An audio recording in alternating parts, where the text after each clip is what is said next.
Just start off by saying thank you to the men and women that serve our country. Obviously, today was salute to service across the country, and everybody in our program is very thankful for the sacrifices that the men and women make and their families make to allow us to do what we do. Senior Day, really, proud of this group. A lot of them were here when I first got here. Chose to stay here through some uncertainty, bought into our vision of what the program can and would be about, and it's a phenomenal group. It's a group that I think over the last couple of years has won 13 games, is that right? At home, at 13 home games, which over that span is as good as it's been since the late 90s. So, we've had some disappointment in the results along the way.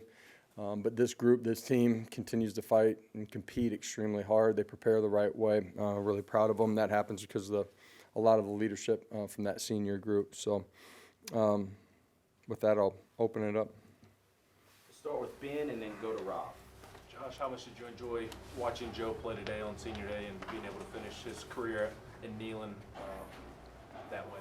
Yeah, proud of his resiliency. Continue to prepare, fight, and compete extremely well. Obviously, the band's ready to play one more round. But he was really good throughout the course of the football game, and decisive, was in the right spot and recognized coverage, and did some really good things. Had some guys out on the perimeter make plays. And, for most of it, the protection was really pretty solid. There were a couple times it broke down. He extended and made some plays, and proud of the effort from the offensive line, and obviously that group was extremely, beat up. Coach, that was my question. The offensive line. I don't think anybody finished the game where they started. Have you ever had to mix and match something like that? What can you say about those guys? Nah, Coach Ellerby and I were just talking as I was getting ready to come in here. I've never been a part of it as a player, as a coach. Just how it's unfolded this year for whatever reason, and there's not one thing you can point a finger at. Proud of the guys that continue to step up, guys that come back and compete, and it's really good group. Paige in the back middle. Since 2009, Joe Milton's the first quarterback to be responsible for 6 touchdowns in a game. What made him so effective tonight?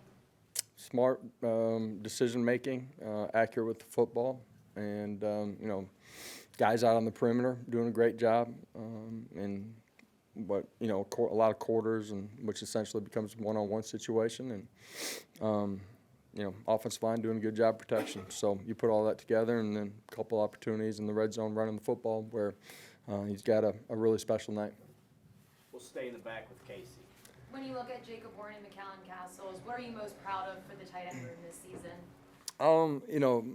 Jacob Warren's been such an integral part in the building of this program. His leadership, in particular over the last couple of years, I don't think you can overstate. Guy that it means everything to wear the power tee and to play and compete. Came back for his 6th year. Callie, new to the program, fully invested, bought into everything. Guy that prepares extremely hard. It means everything. He wants to perform, not for himself, but for the guys around him, and just continue to get better throughout the course of the year. Both extremely unselfish players. They'd rather see the other guy catch a touchdown than themselves, and 2 dynamic players. They had a good night tonight, too.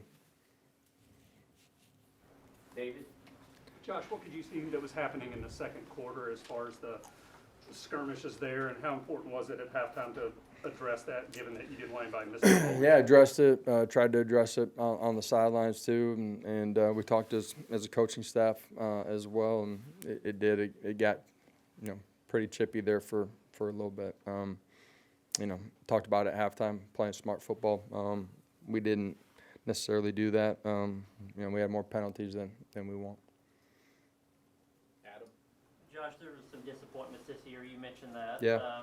Then there was 8-4 record is as good of a season as the 13 years before you got here. How should fans balance the pluses and the minuses of those? They should feel you know, the way that we feel. And when I say that, I'm proud of this group. They've worked extremely hard. They've prepared the right way. They, on game day, they've been resilient. They continue to fight and compete. Man, every Saturday is different. And we've all had some disappointment. You know, everybody in that locker room, coaches, me, everybody, when we don't end up on the right side of the scoreboard, man, there's disappointment in that. This group's never walked out on the field not thinking they were going to win. But do you like the state of the program overall, aside from any one game or season or anything? Rephrase that, Do you or like say that one more time. The state of the program overall, this 4 years. Do you like where the state of the program is, aside from just? Man, I'm really proud of where we started, where we're at, where we got to continue to fight to go get to. But absolutely. Right here, and Wes. Just going back to the offense, I saw there wasn't like any touchdowns, but the run game looked really solid today. What was your favorite aspect of that? Yeah, it wasn't extremely efficient early in the football game. You know, we picked up some yards, but the perimeter plays off of the run game were really big. You know, Jay Wright, I don't think anybody's mentioned, but goes over 1,000 yards this year. You know, played extremely well. Jabari averaged, you know, 7.5, you know, on 4 carries. There were some big plays. There were efficient plays. At the end of the day, I mean, you look at the group that's up there continuing to compete. I'm talking about the 5 offensive linemen and tight ends. There were a lot of positive things. All right, thank you. Wes. These next couple weeks coming up, are they about the most hectic time of the year for a coach with the million things going on with guys maybe leaving or not, portal not, going recruiting, all that stuff? How do you even go about trying to sort of manage those couple weeks, and how big are they for your program? Massive, huge implications on, you know, what you're going to be as you move forward as a program. So, yes, there's a lot going on all at one time. High school, portal, your players, all of it, and you got to manage it all. You got to have a great staff that communicates at a really high level and do the right things, make the right decisions. Reese in the back. Coach, to see Ramel score twice Yeah. today after a rough start to the season with a few drops, what does that mean? Yeah, I just I'm proud of Ramel. I probably late in the year, you guys got a sense that he wasn't 100% early in the year. Just continues to fight and compete, and you know, a year ago he stepped up in a huge way. When Sed went down, this year hasn't always been perfect for him, but guy that competes and practices extremely hard, and to go finish it inside of Neyland Stadium the way he did tonight was awesome to see. David and Casey. Josh, you touched on Jalen. That's the first 1,000-yard season here in like 8 years. Is this something that not only Jalen but the entire offense, is that kind of like a group achievement award that everybody kind of likes to share in when they hit that milestone? Yeah, it absolutely is a group achievement. I said it earlier in the week, it's probably not something that Jay Wright would point to, you know, but the offensive line room, when they got a chance to get a guy to 1,000, they take great pride in that, and the tight ends too. They all play a huge part in you know, that type of recognition. What's the biggest thing you've seen in Jalen Wright's growth that's allowed him to get to that 1,000 yards in a season mark? Man, there's a lot of things that he's grown in just off the field. I think just his maturity and how he continues to come into the building every single day, the mindset, and very consistent in his habits. On the field, you know, it's just understanding of the run game based on the defenses that you're seeing. He started out as an elite talent that was really fast, that could or wanted to run just around everybody. He's a real running back that understands how to use the guys in front of him. Austin, then Patrick. You talk about Jacob coming back for his 6th year. Talk about Ollie Lane, a guy who hadn't played. I mean, hadn't started a whole lot in his time here, but this year. Sure did this year. And, you know, started every step of the way. Yeah.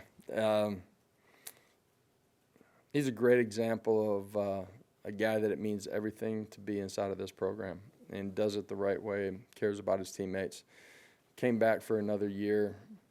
He's been thrown in at guard, you know, I think our first year when we got here. This year he's played a little bit of everything, man, and huge part of the success of this football team. Guys like that, you know, never get the recognition that they should. He means a lot inside of that old line room, but to this football team too.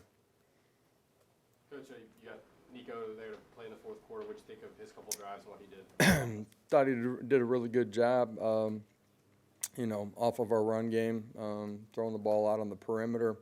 Was accurate, decisive. When we pushed it down the field, just normal drop back. Like him to pitch the speed option. You know what I mean? Did a good job stepping through the tackle, but all in all, a really good job by him.